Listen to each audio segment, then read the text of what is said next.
gentlemen, please give a huge round of applause and welcome James Alderson!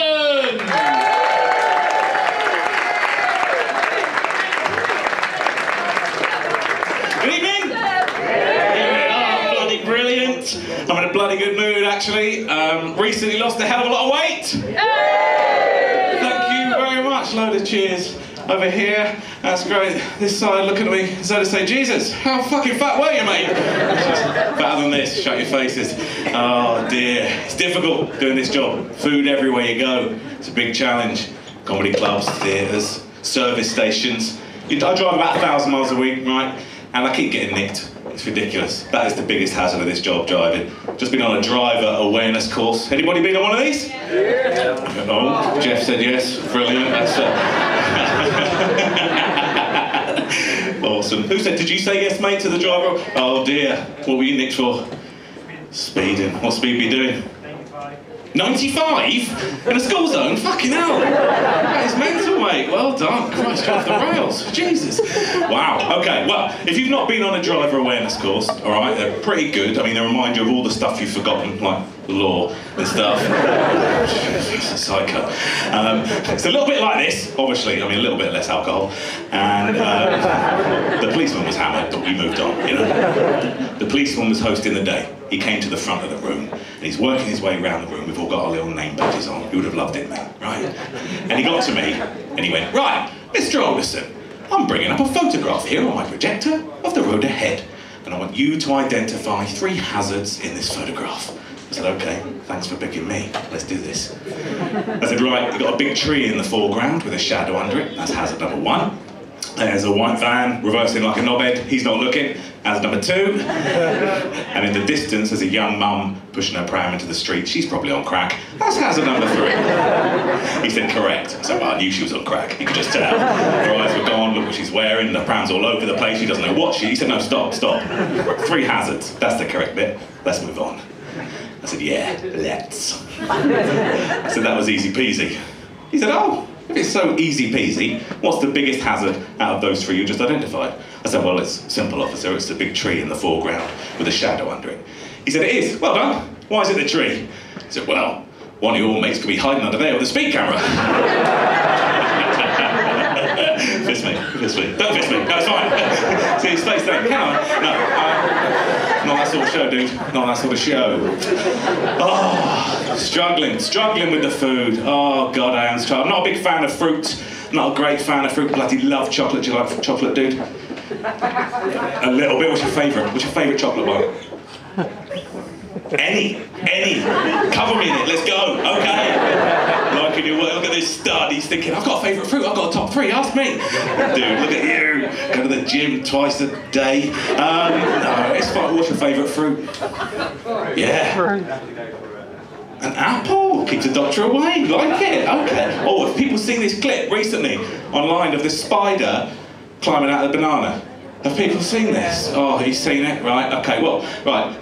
Go on, right, YouTube it, whatever. This man is filming his banana on his kitchen side, all right? It's obviously a slow news day, right? It's a bit bruised, you'd probably still eat it, right? I'd make a banoffee pie, probably. But he's filming it, right? And it bulges, and you think, that's a bit weird. Then it splits, and the spider's leg goes, you think, yeah, this is why I like chocolate, all right? Then the side of the banana bursts open and the spider goes poof, onto the kitchen side. Yeah, horrible. You wouldn't get that with a Twix, would you? Just have a Kit Kat chunky, dude, to save your life. Right, you're welcome. Some of you may have spotted, actually, I'm wearing today's badges of honour. These are the little reward stickers from today. You get these stickers when you complete a big bag of Maltesers. Minstrels, revels. Some of the lads backstage said, James, that's embarrassing. They're not reward stickers, mate. You only use those stickers to reseal a big bag of Maltesers when you can't finish it. So I'm going to be honest with you, lads. I haven't got a fucking clue what you're talking about. Can't finish a big bag of Maltesers? What's wrong with you? Give them here. Right, so my wife's clocked that I've come off the diet, actually, a few weeks ago. End of April, she sussed me out and she said, James, I want you to go back on the diet. I want to give you an incentive for May, give you a lift for the month, you know, give you a boost. I said, yes, please, bloody love them. She said, shut up, dickhead. Right. She said, every pound of weight that you lose in May, I'm going to give you naughty treat, right? Been a pleasure, just for me, yeah. May's not going well. I jumped on the scales before I drove here tonight, and I worked out that so far this month I owe the wife 4 blowjobs. So it's not good, is it? It's not possible, mate. You're looking really worried down here. Fuck, I'm doing it wrong. You're not. You keep going, mate. You keep going. Oh, sex has changed, hasn't it? Sex has changed, I tell you what, since I've been knotted up here, mate. Don't panic, all right? It's a fast-moving game, but you're safe. No, sex has changed a lot since I've been with the wife. It has. It used to be simple in the old days. Some of the more experienced people in the room will know what I'm talking about. Was that good for you? Yes, it was. Okay, good night. See you in the morning. That was it. Not now. Not now. You ladies, you've messed it up a little bit, if I'm honest. You three particularly. No, you've been revising over the last few years. You get 50 Shades of Grey, getting all excited. We can't keep up. Us guys are all depressed about it. It's multitasking now in the bedroom. Can't keep up. You raised the bar, we're all depressed. He's depressed, look. He's just pleased to be out. It's just upsetting, isn't it, mate? If you've been with someone for a couple of years, just throw everything at it. Try and enjoy yourself. Try and have some fun. But you're with someone for 15, 20, 25 years. You think you know what your other half likes.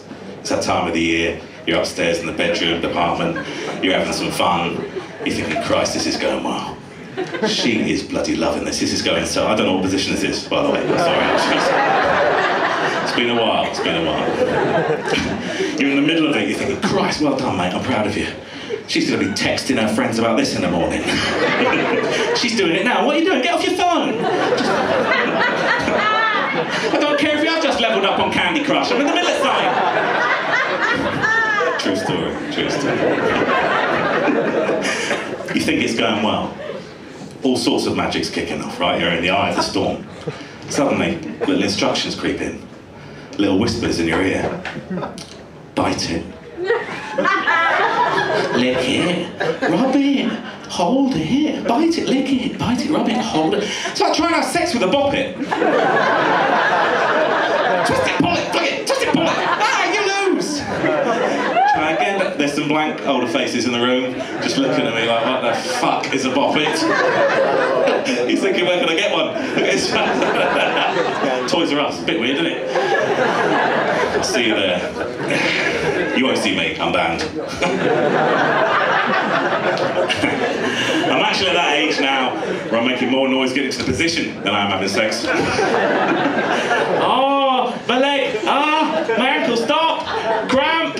No, that's me getting my pants off. We've not even started. She's in the bathroom brushing her teeth. Comes out. I've got a stitch. It's all over. Leave it till next month. Stop. You get to a point, I think, in life where you just get pleasure from simpler things, you know? Like a really lovely parallel park. One of those one-handed ones, you know? Oh, that is gorgeous. Woo. I'm going to have a cigarette. That was wonderful. Amazing. Got a couple of kids, done it twice. And one of my boys said to me, Dad, when you go to London, you say one of my jokes. I said, okay, Joe, go for it. He said, how do women catch men? I said, I don't know, Joe, how do women catch men? Do you know what he said? Booby traps. He's only 23, it's a bloody good joke, it's difficult watching the kids grow up. It does make you feel old. It makes me feel out of shape. Jesus Christ. That's the problem at the minute. And I'm trying to keep him young. It started about Christmas time. I sat one of my boys down about a week before Christmas and I said, Louis, you know who's coming next week, don't you? He said, no, who? I said, Santa. Santa's coming. He said, Dad, I'm 12. Come on, Santa, really? I went, yeah, Santa, really? Don't you do this, mate, all right? You're my little boy, and it is Christmas, and it's magic. I said, you got the flying reindeers, and you got the elves in the workshop making toys for good girls and good boys like you. You put your stocking at the end of your bed, we're going to decorate the tree, we're going to go to the grotto, it's Christmas, it's Santa's magic. You went, oh, yeah, great, it's Christmas, Santa, magic, brilliant. He said, I've been a good boy all year. Do you think Santa's going to bring me the Xbox One I've been wanting? I said, you've got to get a grip, mate, he's not real. 300 quid, the greedy shit. Jesus Christ. Gave him my Atari from the loft. Right, anyway, I hope you enjoy the rest of your evening. I've been James Alderson. Thanks very much for listening.